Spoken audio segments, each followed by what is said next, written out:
بسم اللہ الرحمن الرحیم۔ عزیزو، اگر تھک نہیں رہے تو جملہ کہوں، ابھی تو میری قوم ہضم نہیں ہو رہی جب یہ حال ہے۔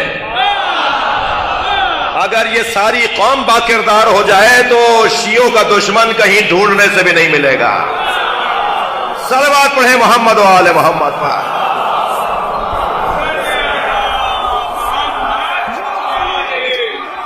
توجہ ہے، ہم نے تو امام بارگاہ علیحدہ بنائے ہوئے ہیں جی، ہم نے تو مسجدیں علیحدہ بنائی ہوئی ہیں، ہم مسجدوں میں مجلس نہیں کرتے، اس لیے کہ وہاں شرعی احکامات پر عمل کرنا پڑے گا۔ ہندو نہیں آ سکتا، یہودی نہیں آ سکتا، عیسائی نہیں آ سکتا۔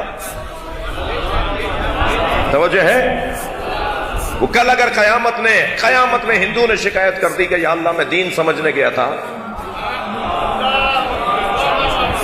کسی عیسائی نے اگر اللہ سے شکایت کر دی کہ میں اسلام سمجھنے گیا تھا، مسلمان نے تو مسجد کے دروازے سے مجھے بھگا دیا، کوئی جواب نہیں دے سکے گا، آپ جواب دیں گے کہ یا اللہ ہم نے مسجد کے ساتھ امام بارگاہ بنایا ہی اس لیے تھا، یہ حسین کا خیمہ ہے، ہر آنے والے حر کے لیے کھلا رہنا چاہیے۔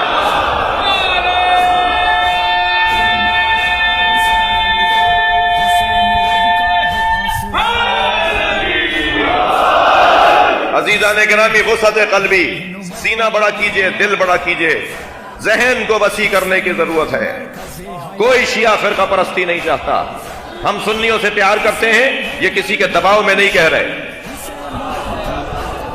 توجہ چاہوں گا، اب کے بعد میرے جملوں کو ذرا محسوس کریں، ریکارڈ کرنے والے اور نوٹ کرنے والے ان جملوں کو نوٹ کریں۔ پاکستان کے اندر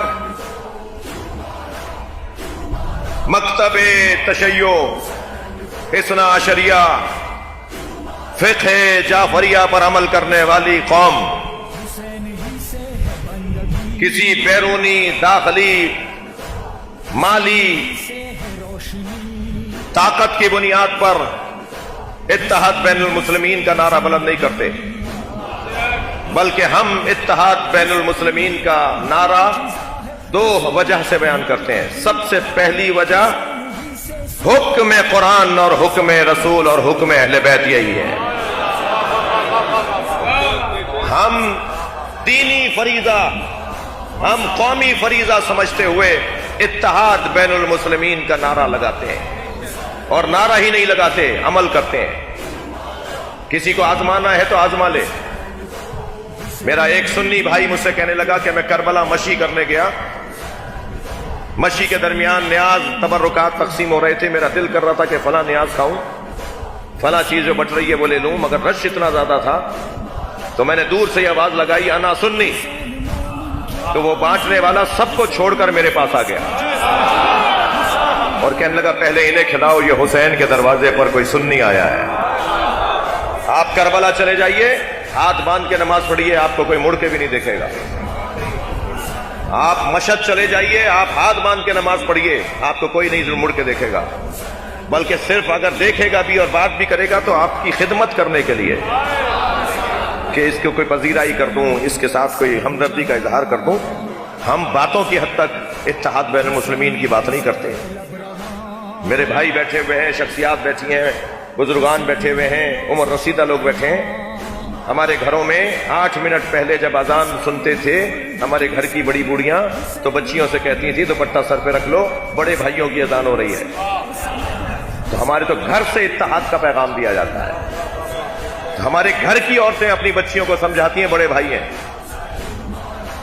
جی، لہذا اتحاد اہل سنت کے ساتھ، ہم قرآن، رسول اللہ کی حدیثیں، ائمہ کے فرامین کی روشنی میں اور فقہا کے فتاوی کی روشنی میں ہم اتحاد کے اوپر یقین رکھتے ہیں اور اس کا عملی ثبوت دیتے ہیں۔ مکے میں جاتے ہیں، ان کے پیچھے نماز پڑھتے ہیں۔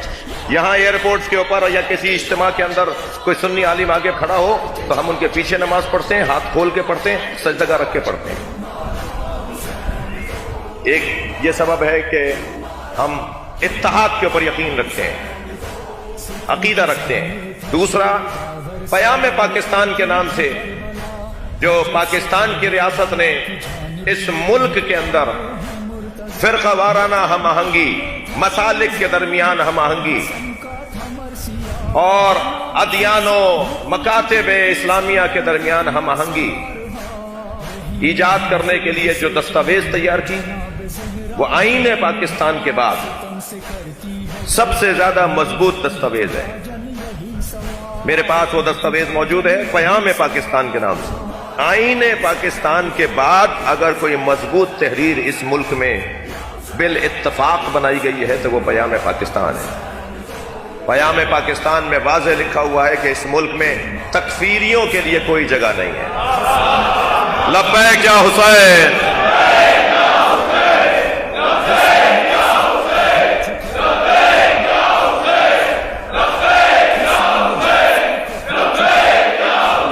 بلندتر صلوات پڑھیں گے محمد و آل محمد۔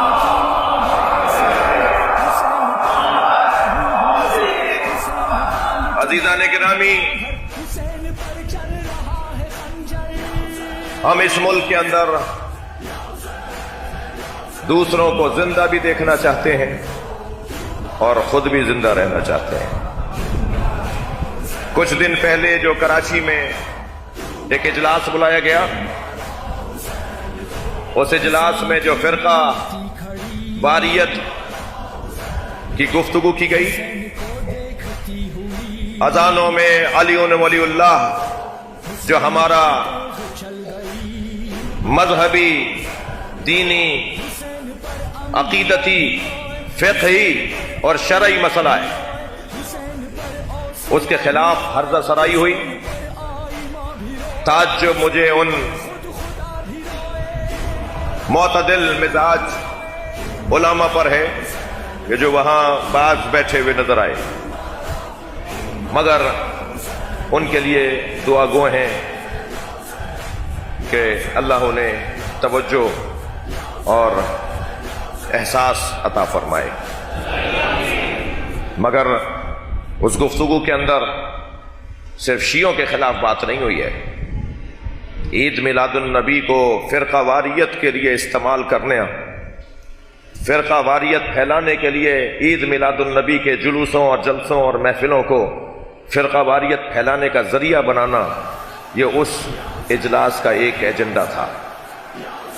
گفتگو کی گئی کہ ہم میلاد کے جلوسوں میں یہ کریں گے، تو یہ میلاد کے جلوس فرقہ واریت کے لیے اگر دھکیلے جا رہے ہیں فرقہ واریت کی طرف، تو ہماری اپیل ہے علماء اہل سنت سے اور عوام اہل سنت سے کہ جن لوگوں نے ماضی میں اس ملک میں کوئی اچھائی نہیں کی، اس ملک کے اندر کوئی خیر ان سے نہیں دیکھا گیا، ان لوگوں کو دوبارہ نہیں آزماؤ۔ میں ریاست پاکستان سے بھی اور حکومت پاکستان سے بھی مطالبہ کروں گا کہ یہ لب و لہجہ جو اس اجلاس کے اندر اپنایا گیا، یہ لب و لہجہ ضیاء الحق کے زمانے کا لب و لہجہ ہے۔ کیا آپ اس ملک کو دوبارہ اس ماحول کی طرف دھکیلنا چاہتے ہیں جس ماحول کے اثرات اور نقصانات آج تک ہم پاکستانی شہری برداشت کرتے آ رہے ہیں؟ نہیں عزیزان گرامی، بہت واضح طور پر مشوروں کے بعد، مشاورتوں کے بعد، مسلسل رابطوں کے بعد آپ کے سامنے یہ چند جملے کہہ رہا ہوں، اور وہ یہ کہ ہم اس ملک میں فرقہ واریت نہیں ہونے دیں گے، ہم اس ملک میں تکفیریت کو پنپنے نہیں دیں گے۔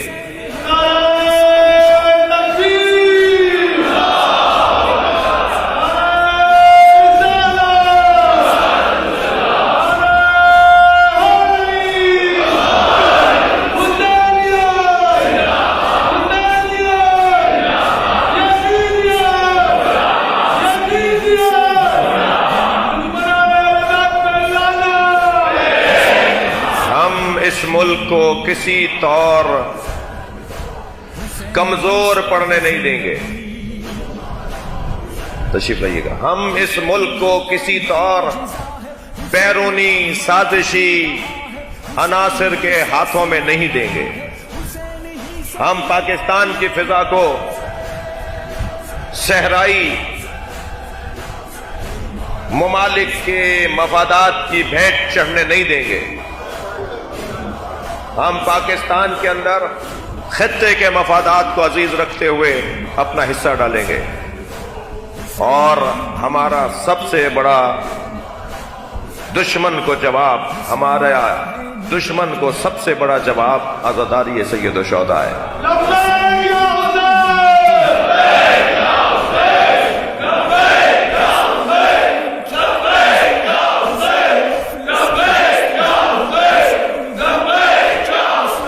بلند تر صلوات پڑھیں۔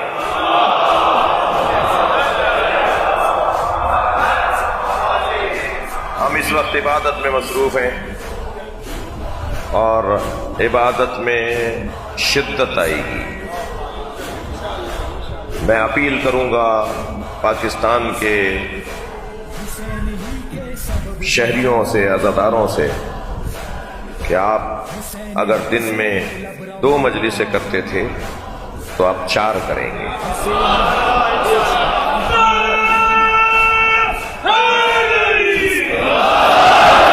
اگر آپ جلوس اضحیٰ میں آدھے رستے سے واپس آ جاتے تھے تو اب آپ جلوس پورا کریں گے۔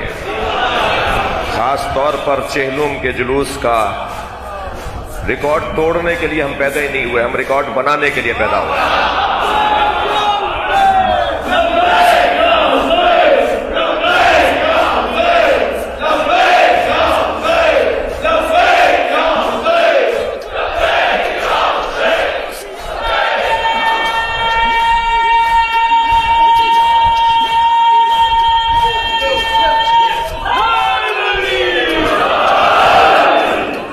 میں نے بہت ضروری باتیں کہہ دی ہیں جو مجھ سے متعلق لاہور میں ہوا ہے، میں اس کے لیے آج بھی کچھ نہیں کہوں گا۔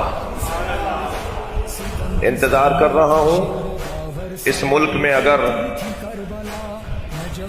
ملک کی مفادات، مسلمانوں کے مفادات، سنی شیعہ کے مفادات کے لیے کوشش کرنے والوں کے ساتھ یہ ہوگا، تو پھر باقی کون ہے کہ جس کے ساتھ اس سے زیادہ کچھ ہو سکے گا؟ مجھے تعجب ہے، جانتے ہیں افراد کے ہم نے ہمیشہ اپنے عقیدے کو مضبوط سے مضبوط تر قوم کے درمیان پیش کرنے کے ساتھ اس ملک کی فضا کو بہتر رکھنے میں اپنا کردار ادا کیا ہے، اور یہ کردار باقی اور جاری رہے گا۔ میں شکریہ ادا کروں گا جنہوں نے پوری دنیا سے میسیجز کے ذریعے، پوسٹوں کے ذریعے محبتوں کا اظہار کیا۔ کل مرکزی تنظیم عزاداری کی جانب سے ایک اجلاس ہونے جا رہا ہے، گزشتہ کل مرکزی تنظیم اعضاء کی جانب سے ایک اجلاس ہوا، اور اس وقت پورے پاکستان کے علماء ایک بات پر اتفاق رائے کرتے جا رہے ہیں، بڑھتا جا رہا ہے اتفاق رائے کہ ہم ایک ملکی سطح کی علماء کنونشن کی طرف جا رہے ہیں۔ پاکستان کے مقتدر اور بزرگ علماء کرام جمع ہوں گے اور ہم اپنے عقیدے کا اظہار بھی کریں گے اور پاکستان کی سالمیت کی اپنی جانب سے ضمانت بھی دیں گے۔